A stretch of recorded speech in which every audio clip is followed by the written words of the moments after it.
Premier ministre. La parole est à Monsieur Christian Kert. Merci, Monsieur le Président. Ma question s'adresse à Monsieur le ministre de l'Intérieur. Monsieur le ministre, hier, jour de fête nationale dans les Bouches-du-Rhône, un inquiétant incendie s'est déclaré au cœur du site industriel de Berre, site classé Seveso, où 2 cuves éloignées de près de 500 mètres l'une de l'autre ont pris feu quasiment simultanément. Les premières investigations montrent que la probabilité d'un accident est faible. Un acte intentionnel ne fait quasiment aucun doute. Je relève d'ailleurs en notre nom collectif la rapidité et l'efficacité de l'intervention des services incendie et de sécurité mobilisés en cette circonstance. Alors, devant ce caractère simultané, comment ne pas imaginer, Monsieur le ministre, quelques jours seulement après l'incroyable vol d'explosifs sur le site militaire de Miramar, situé seulement à une vingtaine de kilomètres de là, l'idée d'un lien avec l'incendie survenu à Berre chez LyondellBasell, surtout lorsque l'on sait que cette multinationale bat pavillon américain. Malveillance, coïncidence, défaut de surveillance? Oui, Monsieur le ministre, se pose la question de la surveillance de ces sites.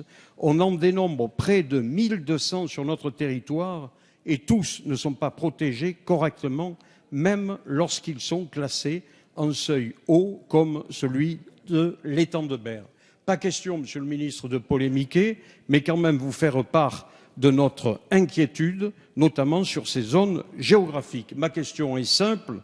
Quelle directive entendez-vous, j'allais dire, enfin adresser non seulement aux services de l'État, mais également aux sociétés exposées à des risques particuliers, afin que l'on puisse enrayer ce processus inquiétant? Merci. La parole est à Monsieur Bernard Cazeneuve, ministre de l'Intérieur.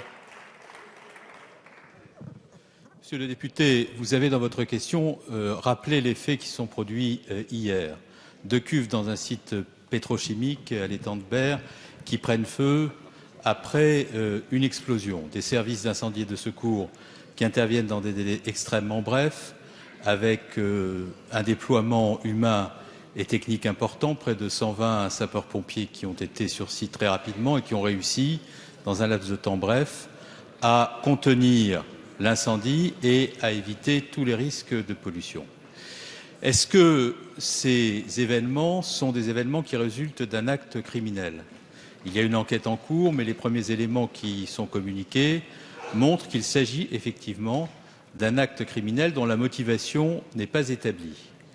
Le procureur de la République d'Aix-en-Provence, qui à l'autorité de l'enquête, sera amené dans les heures qui viennent à s'exprimer sur la base des premiers éléments récupérés par notamment la gendarmerie nationale et ses instituts spécialisés qui conduisent actuellement des opérations de police scientifique et technique. Quelles mesures ont été prises? Vous dites prenez des mesures enfin, mais nous avons pris des mesures depuis longtemps.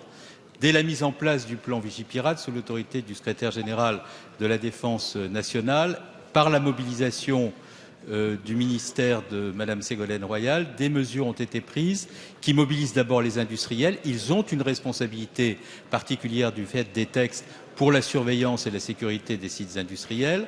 Les préfets eux-mêmes ont été chargés par mes soins de contrôler le respect par les autorités industrielles de leurs obligations et j'ai de nouveau hier demandé à ce que ce contrôle soit systématique, continu, compte tenu du niveau du risque. Et la ministre Ségolène Royal recevra vendredi l'ensemble des industriels des sites concernés de manière à rappeler ces règles de façon extrêmement précise et rigoureuse. Merci,